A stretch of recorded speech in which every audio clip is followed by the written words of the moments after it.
പലപ്പോഴും എന്തെങ്കിലും ആവശ്യത്തിന് വേണ്ടി രക്തം പരിശോധിക്കുന്ന സമയത്ത് യൂറിക് ആസിഡ് നോക്കുമ്പോൾ ഒരു അല്പം കൂടി നിൽക്കുന്നു. യൂറിക് ആസിഡ് കൂടുതലാണ്, ഉടൻ തന്നെ മരുന്ന് കഴിച്ചേ പറ്റുള്ളൂ എന്ന് പറഞ്ഞ് ഓടിപ്പോയി യൂറിക് ആസിഡ് മരുന്ന് കഴിക്കുന്ന ആൾക്കാർ മനസ്സിലാക്കേണ്ടത്, എല്ലാ ആൾക്കാർക്കും യൂറിക് ആസിഡ് കൂടുന്ന എല്ലാവർക്കും മരുന്ന് ഉടനെ തുടങ്ങേണ്ട ആവശ്യമില്ല.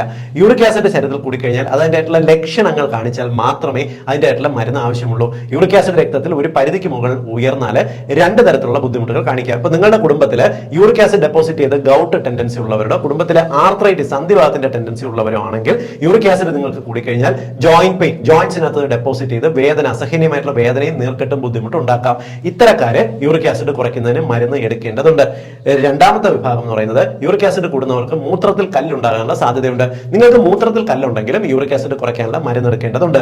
ബാക്കിയുള്ളവർക്ക് യൂറിക് ആസിഡ് കൂടി നിൽക്കുന്നതിന് കുറയ്ക്കുന്നതിന് ദിവസത്തിൽ 3 മുതൽ 3.5 ലിറ്റർ വെള്ളം കുടിക്കുക, കൃത്യമായിട്ട് വ്യായാമം ചെയ്യുക.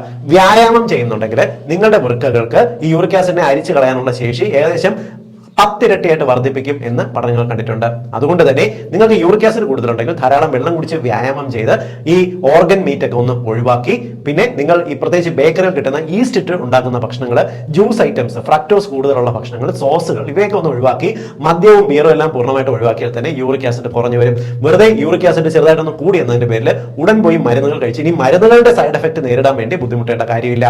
എല്ലാവരുടെ അറിവിലേക്കായിട്ട് ഒന്ന് ഷെയർ ചെയ്യൂ.